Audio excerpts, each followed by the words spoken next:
Hello everyone, success to sociology पर आप सबका स्वागत है। अगर आप इस चैनल से पहली बार हैं तो चैनल को सब्सक्राइब करिएगा, वीडियो को लाइक करिएगा एंड इस चैनल को और लोगों तक शेयर कर दीजिएगा। इस चैनल से जितने ही लोग जुड़ेंगे तो ये चैनल जो है कंटिन्यू ऐसे ही चलता रहेगा। तो सोशियोलॉजी का ये प्रैक्टिस सेट है और आज के क्वेश्चन जो है न्यू क्वेश्चन है और सारे ही क्वेश्चन इम्पॉर्टेंट है। तो चलिए क्लास को हम शुरू करते हैं।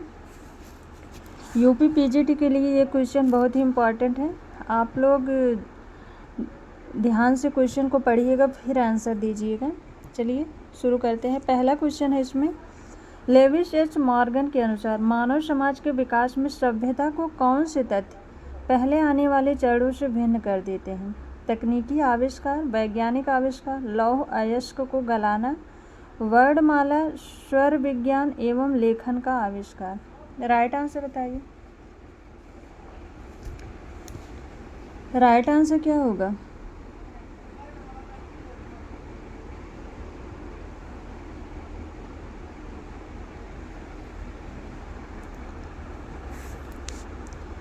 लेविस एच मॉर्गन के अनुसार मानव समाज के विकास में सभ्यता को कौन से तथ्य पहले आने वाले चरणों से भिन्न कर देते हैं? तो इसका राइट आंसर है ऑप्शन 4।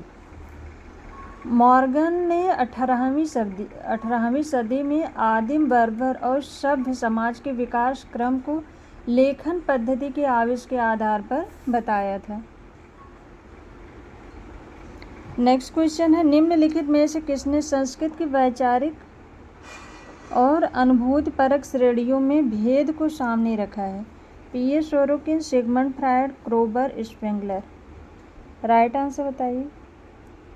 संस्कृत की वैचारिक और अनुभूतिपरक श्रेणियों में भेद को सामने रखा है। राइट आंसर क्या होगा?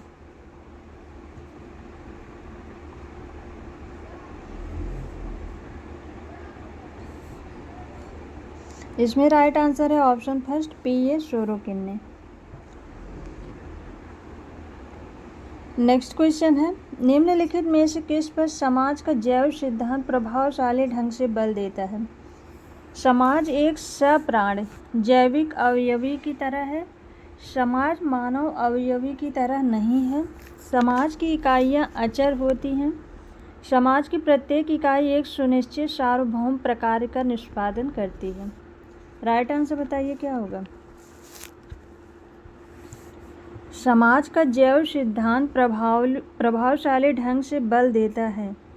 किस पर बल देता है समाज का जैव सिद्धांत? राइट आंसर क्या होगा?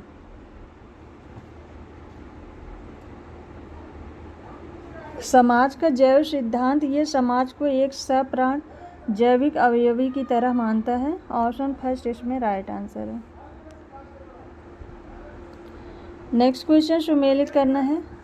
तार्किक लक्ष्योन्मुख कार्य Tonnies, Gesellschaft, Friedrich Engels, theory of collective behaviour, Max Weber, ऐतिहासिक भौतिकवाद, स्मेल्सर। 4-1-3-2, 3-2-4-1, 4-2-3-1, 3-1-4-2। राइट आंसर बताइए। सुमेलित करना है, राइट आंसर क्या होगा?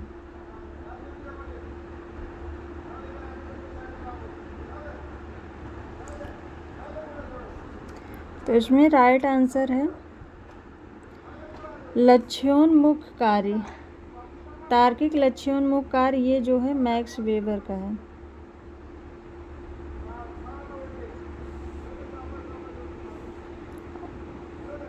और गेसेलसॉफ्ट ये टॉनीज का है। थ्योरी ऑफ कलेक्टिव बिहेवियर ये स्मेल्सर का है। और ऐतिहासिक भौतिकवाद ये फ्रेडरिक एंगल्स का है। 3-1-4-2। ऑप्शन 4 इसमें राइट आंसर है। तार्किक लक्ष्योन्मुख कार्य Max Weber, Gesellschaft Tonnies, theory of collective behaviour Smelser, ऐतिहासिक भौतिकवाद Friedrich Engels. Option 4 right answer है। नेक्स्ट क्वेश्चन है, निम्नलिखित में से किसके उदय हेतु प्रथमतः इच्छा शक्ति का होना आवश्यक है? संदर्भ समूह, गेसेलसॉफ्ट, गेमिनसॉफ्ट, गॉड समूह। राइट आंसर बताइए। किसके उदय के लिए इच्छा शक्ति का होना आवश्यक है?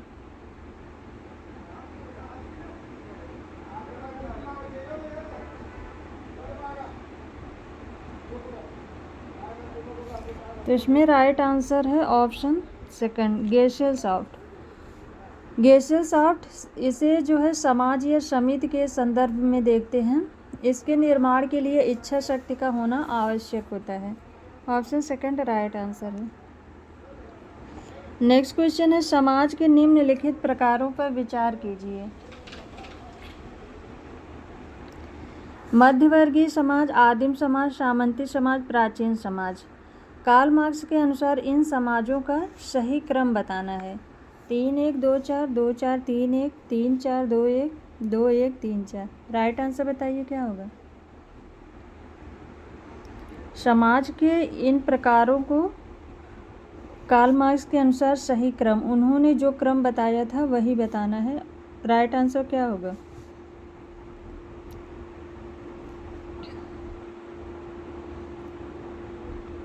तो कार्ल मार्क्स ने सबसे पहले आदिम साम्यवाद की बात की थी, उसके बाद उन्होंने प्राचीन समाज की बात की थी, फिर सामंती समाज, उसके बाद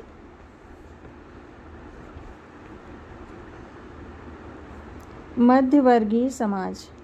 2-4-3-1, 2-4-3-1। सबसे पहले आदिम साम्यवाद, फिर प्राचीन समाज, फिर सामंती समाज, उसके बाद मध्यवर्गीय समाज। ऑप्शन सेकंड इसमें राइट आंसर है। नेक्स्ट क्वेश्चन है, निम्नलिखित कथनों पर विचार कीजिए। टैलकाट पार्सन्स के प्रकार्यात्मक परिप्रेक्ष्य के अनुसार सारे समाज निम्नलिखित प्रकार्यात्मक समस्याओं को हल करते हैं। विन्यास, अनुरक्षण, लक्ष्य प्राप्त, अनुकूलन, समाकलन। कौन सा कथन इसमें सही है। पार्सन्स के अनुसार पूछा है कि प्रकार्यात्मक परिप्रेक्ष्य के अनुसार सारे समाज निम्नलिखित प्रकार्यात्मक समस्याओं को हल करते हैं। तो ये चार ऑप्शन दिया गया है, विन्यास, अनुरक्षण, लक्ष्य प्राप्त, अनुकूलन, समाकलन। तो केवल एक सही है या 1 और 2 सही है, 2 और 3 सही है, या 1, 2, 3, 4 सही है। राइट आंसर बताइए।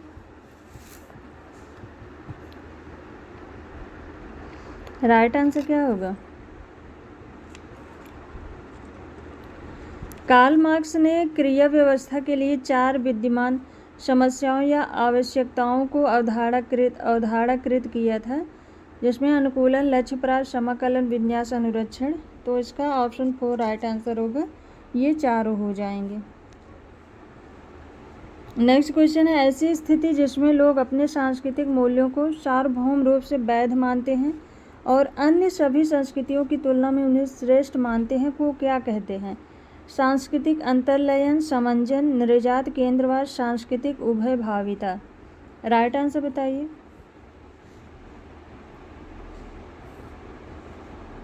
राइट आंसर इसमें क्या होगा।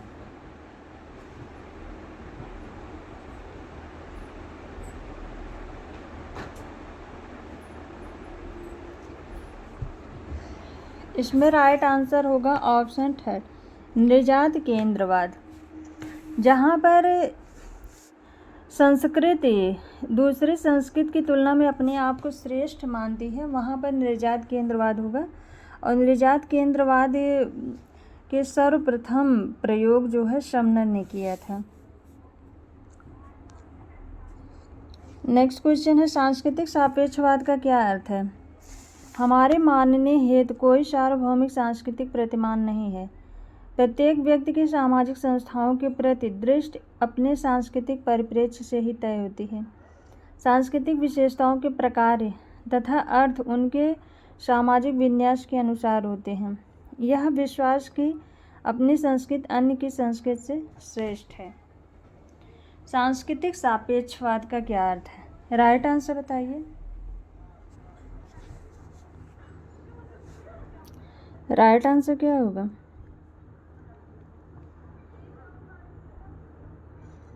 इसमें राइट आंसर है ऑप्शन थर्ड, सांस्कृतिक विशेषताओं के प्रकार तथा अर्थ उनके सामाजिक विन्यास के अनुसार होते हैं। ऑप्शन थर्ड राइट आंसर है। नेक्स्ट क्वेश्चन है, जब अभौतिक संस्कृति में बदलाव आने से पहले भौतिक संस्कृति में बदलाव आता है तो समायोजन तब तक शुरू नहीं हो सकता जब तक समायोजन हेतु आवश्यक परिवर्तन नहीं हो जाता। लेकिन पुरानी प्रथाएं चलती रहती हैं और काफ़ी हानिप्रद परिणाम को लाती हैं। ऐसी स्थिति में क्या होता है? सांस्कृतिक वंचन, सांस्कृतिक पश्चाता, सांस्कृतिक प्रसरण, सांस्कृतिक निर्धारणवाद। राइट आंसर बताइए।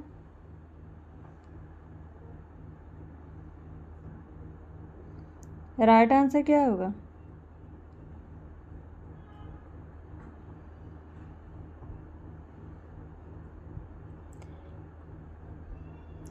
जब अभौतिक संस्कृति में बदलाव आने से पहले भौतिक संस्कृति में बदलाव आता है तो समायोजन तब तक शुरू नहीं होता है जब तक समायोजन हेतु आवश्यक परिवर्तन नहीं होता है। लेकिन पुरानी प्रथाएं चलती रहती हैं और काफ़ी हानिप्रद परिणाम को लाती हैं। ऐसी स्थिति में क्या होता है? सांस्कृतिक वंचन, सांस्कृतिक पश्चाता, सांस्कृतिक प्रसरण, सांस्कृतिक निर्धारणवाद। तो इसमें राइट आंसर है ऑप्शन सेकंड, सांस्कृतिक पश्चाता।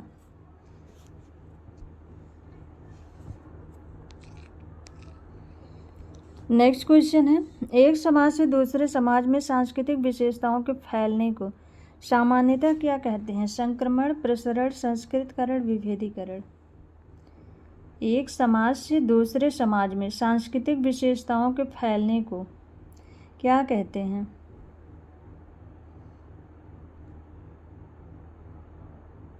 तो इसमें राइट आंसर है ऑप्शन सेकंड, प्रसरण कहते हैं। नेक्स्ट क्वेश्चन है, निम्नलिखित कथनों पर विचार कीजिए। यहाँ दो कथन दिया गया है। अशोधित मृत्यु दर जनसंख्या की आयु संरचना से अत्यधिक प्रभावित होती है। ऑप्शन सेकंड है, जन्म पर आयु संभाव्यता किसी देश की मृत्यु पर दशाओं की एक उत्तम माप है क्योंकि यह किसी व्यक्ति के जीवित रहने के संभाव्य वर्षों की औसत संख्या के आकलन के लिए प्रत्येक आयु पर चालू जन्म दरों का प्रयोग कर आयु संरचना के लिए समायोजन करती है। ऑप्शन में है केवल एक, केवल दो, एक और दो, दोनों, न एक न दो। राइट आंसर बताइए। राइट आंसर क्या होगा? अशोधित मृत्यु दर जनसंख्या की आयु संरचना से अधिक प्रभावित होती है। जन्म पर आयु संभाव्यता किसी देश की मृत्यु पर दशाओं की एक उत्तम माप है क्योंकि यह किसी व्यक्ति के जीवित रहने के संभाव्य वर्षों की औसत संख्या के आकलन के लिए प्रत्येक आयु पर चालू जन्म दरों का प्रयोग कर आयु संरचना के लिए समायोजन करती है। इसमें राइट आंसर है ऑप्शन थर्ड, एक और दो, दोनों होगा। दोनों इसमें दोनों ऑप्शन जो दिए गए हैं इसमें दो कथन दोनों ही सही हैं। नेक्स्ट क्वेश्चन है, समाज में कानून से क्या अभिप्राय है? अनौपचारिक सामाजिक प्रतिमानों को औपचारिक प्रतिमानों में बदलना, अस्पष्ट दायित्वों एवं विशेषाधिकारों को अधिकारों एवं कर्तव्यों दायित्वों का क्षेत्र, औपचारिक दायित्वों का क्षेत्र, विशेष प्रकार के कार्यों से दूर रखने के लिए लोगों पर अधिरोपित भय। 1 2 4 1 3 4 1 2 3 2 3 4। समाज में कानून से क्या अभिप्राय है? राइट आंसर बताइए।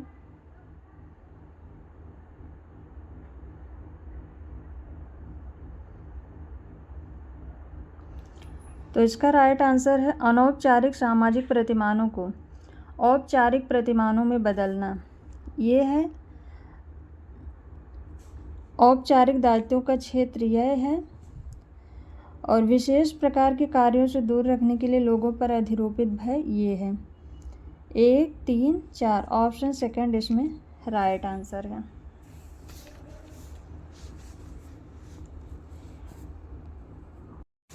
नेक्स्ट क्वेश्चन है, निम्नलिखित में से किसने विचलन को समाज के लिए प्रकार्यात्मक माना है? Cohen, Durkheim, Merton, L K White. किसने विचलन को समाज के लिए प्रकार्यात्मक माना है?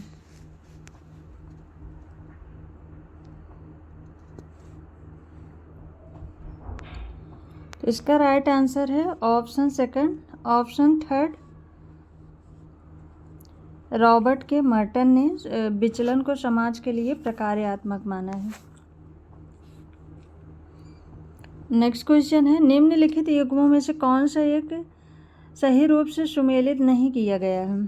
ब्राउन 4 प्रकार्यात्मक पूर्वापेक्षाएं, मर्टन संदर्भ समूह, दुर्खीम सामाजिक तथ्य, कूले प्राथमिक एवं गौड़ समूह। राइट आंसर बताइए, कौन सा युग्म इसमें सुमेलित नहीं है? तो मर्टन ने संदर्भ समूह दिया, ये सही है। दुर्खीम ने सामाजिक तथ्य दिए, ये सही है। कूले ने प्राथमिक समूह गौड़ समूह दिए, ये सही है। और 4 प्रकार्यात्मक पूर्वापेक्षाएं, ये जो है पार्सन्स ने दिया है। ऑप्शन इसमें फर्स्ट राइट आंसर है, ये सुमेलित नहीं है।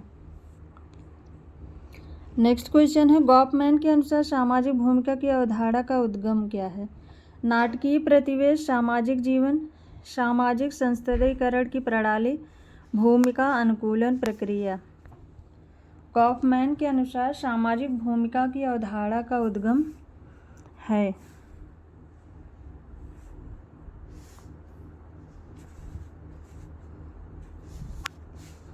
तो गॉफमैन के अनुसार पूछा है, तो इसका राइट आंसर होगा नाटकीय प्रतिवेश।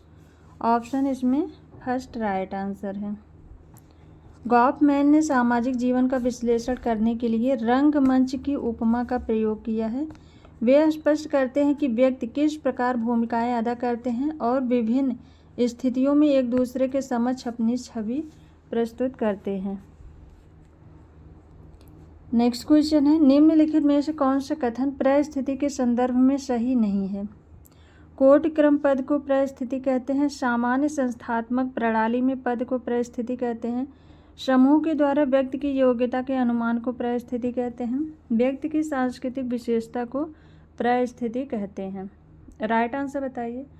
परिस्थिति के संदर्भ में गलत कथन बताना है, कौन सा सही नहीं है? राइट आंसर बताइए।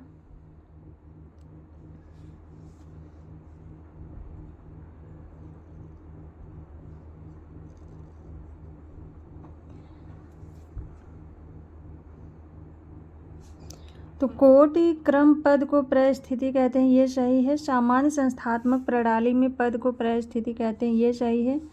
समूह के द्वारा व्यक्ति की योग्यता के अनुमान को परिस्थिति कहते हैं, ये सही है। व्यक्ति की सांस्कृतिक विशेषता को परिस्थिति कहते हैं, ये सही नहीं है। ऑप्शन 4 इसमें राइट आंसर है।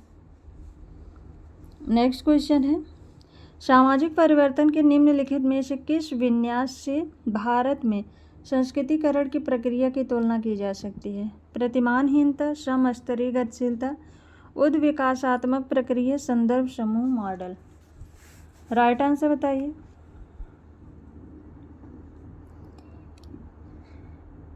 सामाजिक परिवर्तन के किस विन्यास से भारत में संस्कृतिकरण की प्रक्रिया की तुलना की जा सकती है? तो इसमें राइट आंसर है संदर्भ समूह मॉडल। ऑप्शन 4 राइट आंसर है। नेक्स्ट क्वेश्चन है, निम्नलिखित में से कौन सा युग्म सही रूप से सुमेलित नहीं किया गया है? कूले प्राथमिक समूह, पार्सन्स प्रत्यक्षवाद, मर्टन संदर्भ समूह, समनर अंतः समूह, बाह्य समूह। राइट आंसर बताइए, कौन सा इसमें सुमेलित नहीं है? तो कूले ने प्राथमिक समूह दिया है, मर्टन ने संदर्भ समूह दिया है, समनर ने अंतः और बाह्य समूह दिया है। प्रत्यक्षवाद की अवधारणा अगस्त कॉम्ट ने दी है,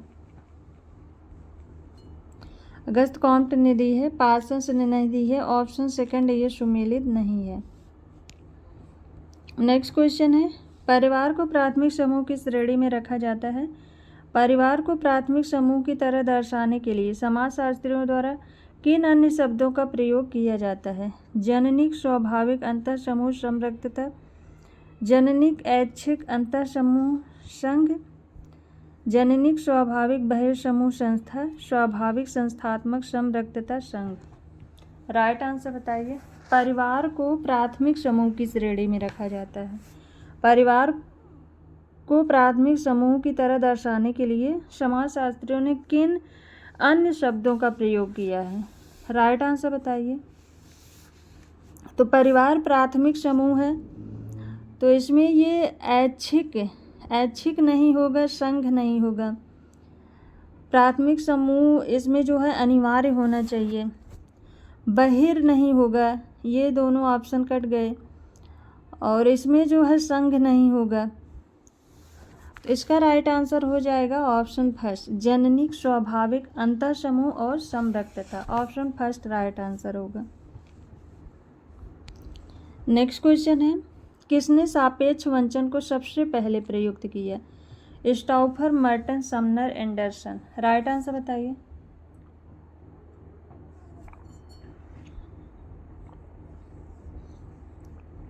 सापेक्ष वंचन को किसने सबसे पहले दिया?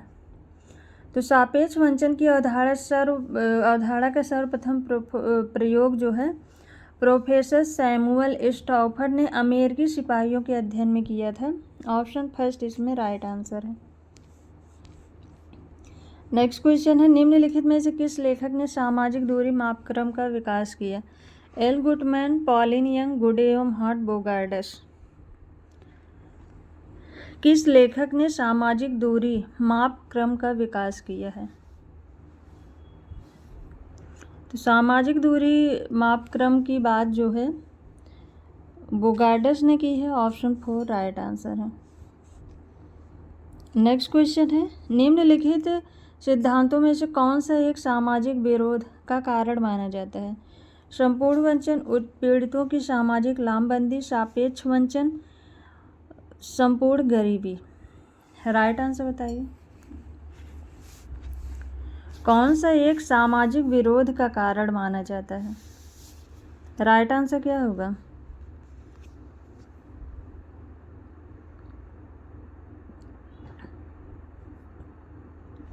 तो इसमें राइट आंसर होगा ऑप्शन थर्ड, सापेक्ष वंचन। सापेक्ष वंचन सिद्धांत ये आग्रह करता है कि जब लोग सापेक्षिक रूप से अपने आप को वंचित कर पाते हैं तब वे संगठित होकर किसी न किसी आंदोलन को जन्म देते हैं। नेक्स्ट क्वेश्चन है, सामाजिक प्रतिमान क्या है? नियम जिसका समाज में पालन होना अपेक्षित होता है, कानून जिसकी अवहेलना प्रायः दंडनीय होता है, सिद्धांत जिन्हें समाजशास्त्र में सामान्य माना जाता है, संहिताएं जो पवित्र ग्रंथों में निर्धारित की गई हैं। सामाजिक प्रतिमान क्या है? राइट आंसर बताइए।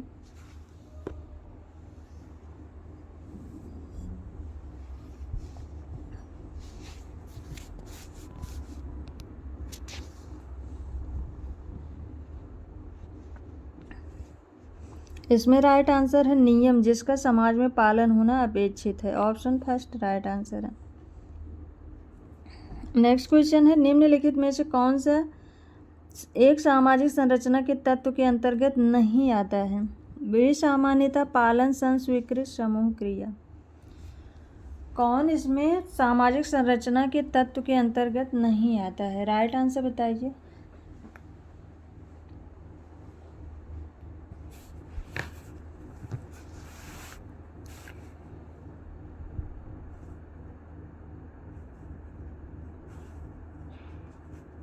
तो इसमें राइट आंसर है ऑप्शन 4, समूह क्रिया। सामाजिक संरचना का अंग समूहों की सामाजिक क्रिया है, न कि समूह क्रिया, जबकि विसामान्यता, पालन और संस्वीकृत ये संरचना के तत्व हैं।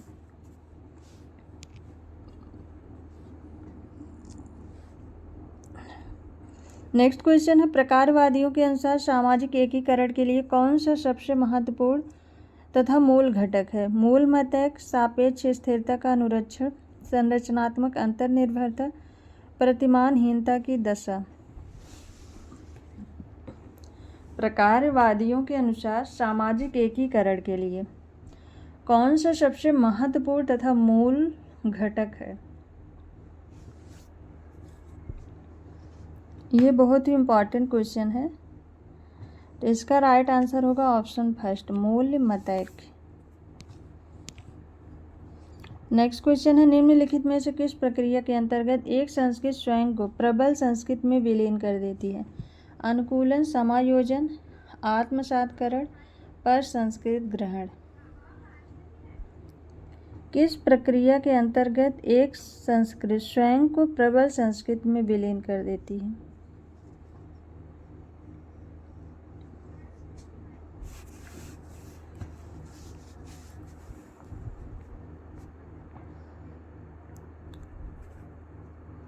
तो इसका राइट आंसर है ऑप्शन थर्ड, आत्मसातकरण।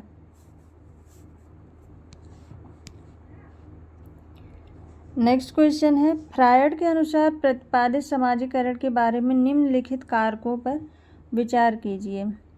जब सही तथा गलत के बारे में व्यक्ति अपने माता पिता के विचारों को आत्मसात कर ले तथा उसमें पराहम का विकास होता है, तब उसमें पराहम का विकास होता है। व्यक्ति के इदम का तार्किक अंश अहम के रूप धारण कर लेता है। व्यक्ति का जीव बाह्य संसार के संपर्क में आता है। इदम में संग्रहित सहज प्रवृत्तियाँ बाह्य संसार में संतुष्ट खोजती हैं। सही क्रम बताना है। पार्सन्स के अनुसार समाजीकरण का सही क्रम बताना है। 2-1 4-3 4-3 2-1 2-3 4-1 4-1 2-3। राइट आंसर बताइए क्या होगा? राइट आंसर क्या होगा इसमें?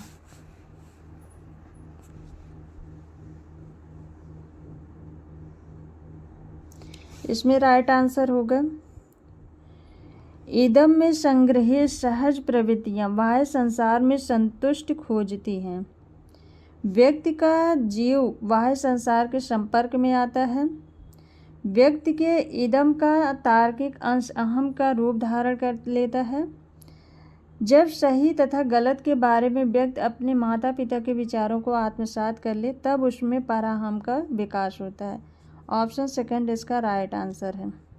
पहले 4 सही क्रम इसमें पूछा है समाजीकरण के बारे में, तो पहला 4 आएगा, फिर थर्ड, फिर सेकंड, फिर फर्स्ट। ये क्वेश्चन आप लोग फिर से ध्यान से देख लीजिएगा। ऑप्शन इसका सेकंड राइट आंसर है। नेक्स्ट क्वेश्चन है, ऐसा हिंदू विवाह जिसमें पुजारी को पुत्री दान के रूप में विवाह में दी जाए को कहते हैं ब्रह्म विवाह, देव विवाह, पवित्र विवाह, आर्ष विवाह। राइट आंसर बताइए क्या होगा?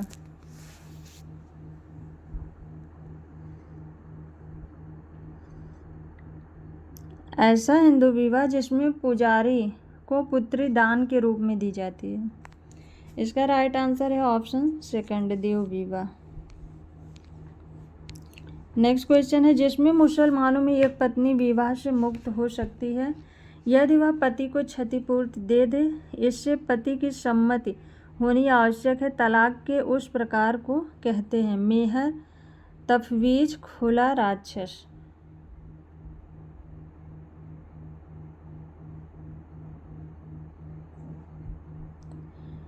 तो इसका राइट आंसर होगा ऑप्शन थर्ड, खुला। खुला में पत्नी तलाक की इच्छा व्यक्त करती है और मेहर, जो मेहर उसे मिला रहता है, विवाह के समय जो धनराशि तय होती है उसे वह मेहर छोड़ने को कहती है। दोनों की सहमति पर तलाक होता है। इसका राइट आंसर है खुला। इसमें जो है पत्नी तलाक की बात करती है, विवाह से मुक्त होना चाहती है। नेक्स्ट क्वेश्चन है, पारंपरिक हिंदू कानून के अनुसार अपहरण द्वारा विवाह को क्या कहा जाता है? गंधर्व, पैशाच, आर्ष, राक्षस।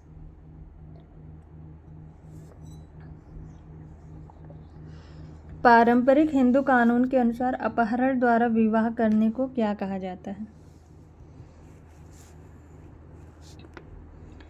तो इसका राइट आंसर होगा ऑप्शन 4, राक्षस विवाह। नेक्स्ट क्वेश्चन है, मध्य प्रदेश के गोंड द्वारा मामा एवं बुआ की संतानों के बीच विवाह को कहते हैं शहद लौटवा, घी लौटवा, पानी लौटवा, दूध लौटवा। राइट आंसर बताइए। मध्य प्रदेश के गोंडों द्वारा, गोंड जनजात द्वारा मामा एवं बुआ की संतानों के बीच जो विवाह होता है उसको क्या कहते हैं? गोंड जनजात में बेलिंग सहोदरज विवाह होता है, इसे दूध लौटवा कहते हैं। ऑप्शन 4 इसमें राइट आंसर है। नेक्स्ट क्वेश्चन है, ऐसे विभिन्न सामाजिक स्तरों के बीच हुए विवाह जिसमें महिला उच्च स्तर के सदस्यों को क्या कहते हैं? प्रतिलोम, अनुलोम, बहिर्विवाह, अंतर्विवाह। राइट आंसर बताइए। ऐसे विभिन्न सामाजिक स्तरों के बीच हुए विवाह जिसमें महिला उच्च स्तर की सदस्य हो को क्या कहते हैं?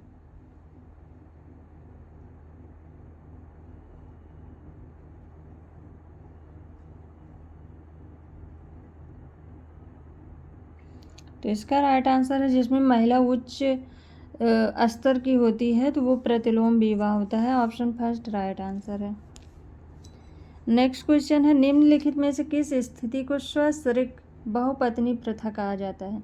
अनेक बहनों का एक पुरुष से विवाह, पति की मृत्यु के पश्चात एक महिला का पति के भाई से विवाह, एक पुरुष का अपनी बहन की पुत्री से विवाह, एक पुरुष का अपनी बहन के पति की बहन से विवाह। राइट आंसर बताइए क्या होगा? किस स्थिति को स्वशरीक बहुपत्नी प्रथा कहा जाता है? तो इसका राइट आंसर होगा अनेक बहनों का एक पुरुष से विवाह। ऑप्शन फर्स्ट राइट आंसर है। नेक्स्ट क्वेश्चन है, निम्नलिखित में से किस सामाजिक समूह में विवाह के रूप में परिदर्शक पति प्रथा का पालन होता है? भील, संथाल, नायर, नागा। परिदर्शक पति प्रथा का पालन होता है। किस सामाजिक समूह में विवाह के रूप में परिदर्शक पति प्रथा का पालन होता है? भील, संथाल, नायर, नागा। तो इसमें राइट आंसर है ऑप्शन थर्ड नायर जनजाति। नेक्स्ट क्वेश्चन है, निम्नलिखित में से किस अवधारणा से श्रीनिवास ने जाति में गतिशीलता को सामाजिक एवं सांस्कृतिक परिवर्तन की प्रक्रिया की तरह समझाया? संस्कृतकरण, निरपेक्षता, वादीकरण, पाश्चात्यकरण, आधुनिकीकरण।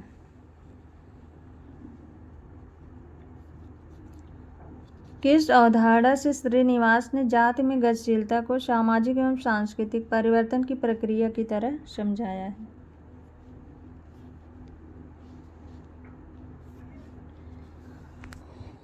ऑप्शन फर्स्ट राइट आंसर है संस्कृतिकरण में। नेक्स्ट क्वेश्चन है, अपने मृत पति के भाई से विधवा का विवाह क्या कहलाता है? विधवा विवाह, शाली विवाह, बहुपत विवाह, देवर विवाह। अपने मृत पति के भाई से विधवा का विवाह क्या कहलाता है? तो वो देवर विवाह है। इसको लेवीरेट मैरिज भी कहते हैं। ऑप्शन 4 इसमें राइट आंसर है। देवर विवाह प्रथा के अनुसार एक विधवा अपने पति के किसी भी एक भाई से विवाह करती है। नेक्स्ट क्वेश्चन है, पारंपरिक हिंदू समाज में जीवन साथी के चुनाव के निम्न में से कौन से प्रकार अवांछनीय थे? असुर, राक्षस और पैशाच, ब्रह्म, असुर, आर्ष और गंधर्व, राक्षस, देव, प्रजापति और पैशाच, ब्रह्म, आर्ष और राक्षस। राइट आंसर बताइए। पारंपरिक हिंदू समाज में जीवन साथी के चुनाव के निम्न में से कौन से प्रकार अवांछनीय थे?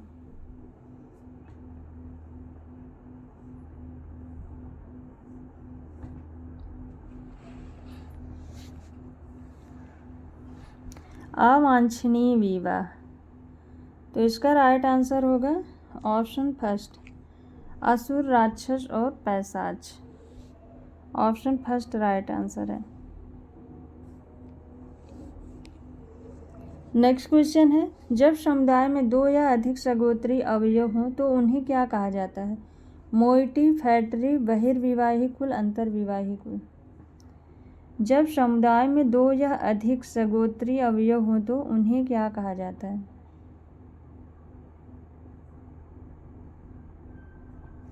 तो उसे फैक्ट्री कहा जाता है। ऑप्शन सेकंड राइट आंसर है।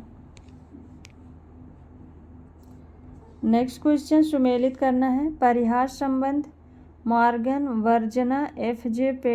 पेडलर, वर्गात्मक पदावली, दुर्खीम, टोटम और फ्रेजर। 1 4 2 3 2 3 1 4 1 3 2 4 2 4 1 3। राइट आंसर बताइए।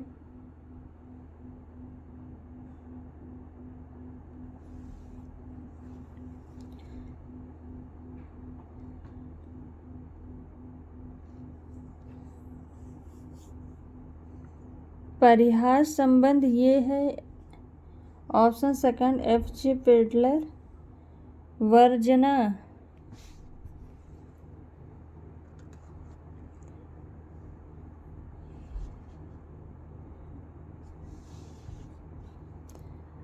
और इसमें वर्जना है फ्रेजर का।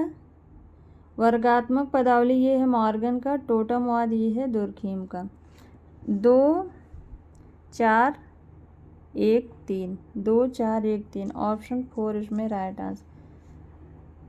परिहास संबंध F.J. पेडलर, वर्जना फ्रेजर, वर्गात्मक पदावली मॉर्गन, टोटमवाद दुर्खीम। तो आज की ये क्लास यहीं तक। आई होप आप सबको ये क्लास पसंद आए। क्लास पसंद आए तो वीडियो को लाइक एंड शेयर ज़रूर करिएगा और इस चैनल से और भी लोगों को जोड़िए। और क्लास कैसी लगी कमेंट करके बताइएगा। और किसी क्वेश्चन में डाउट हो तो ज़रूर बताइएगा। जिस क्वेश्चन में डाउट हो तो क्लास बंद करते हैं। Thank you.